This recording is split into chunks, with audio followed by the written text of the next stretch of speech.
In the heart of Bilbao, beside the waters of the Nervion River, there rises a structure that seems less like a building and more like a dream caught in steel and stone, a colossal sculpture of titanium, glass, and limestone, shimmering under the changing skies. This is the Guggenheim Museum Bilbao. But beware, this is no ordinary museum. It is a labyrinth of twisted forms, daring geometries, and surreal spaces that seem to defy reason itself. A place where architecture breaks its chains and becomes art.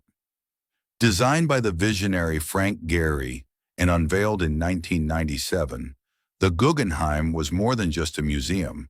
It was a resurrection. At the time, Bilbao was a declining industrial city, suffocated by its past. What Gehry built here would not only redefine architecture, but also revive an entire city. The design draws from the chaos and flow of life itself. Its titanium panels, nearly 33,000 of them, ripple like fish scales catching light, water, and shadow. From one angle, it looks like a ship sailing into the future. From another, a living organism unfolding before your eyes.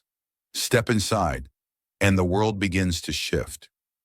You enter the atrium, a soaring cathedral of glass and curves, where light floods through and staircases twist like vines of steel. Nothing is predictable. Corridors bend unexpectedly.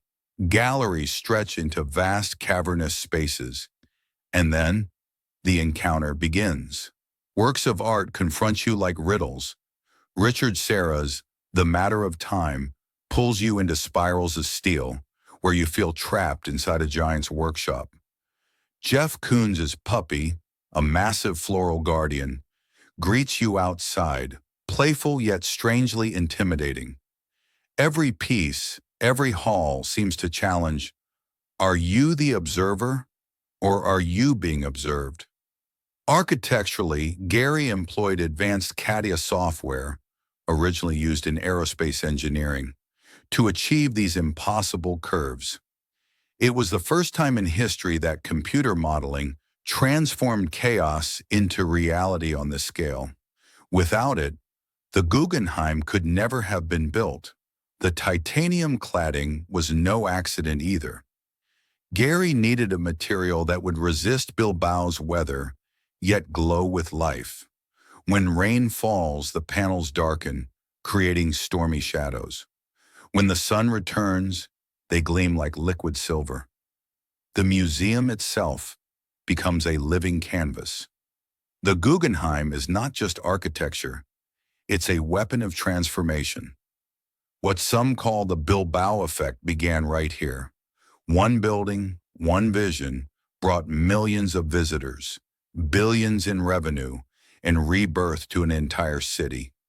Could architecture truly save a place from decay? Gehry proved it could. So when you stand before the Guggenheim, you don't just see a museum, you witness the rebirth of Bilbao. You feel the audacity of an architect who dared to dream beyond the possible. And you realize this is not just a building. This is a story where architecture tells of transformation, of courage, of imagination without limits.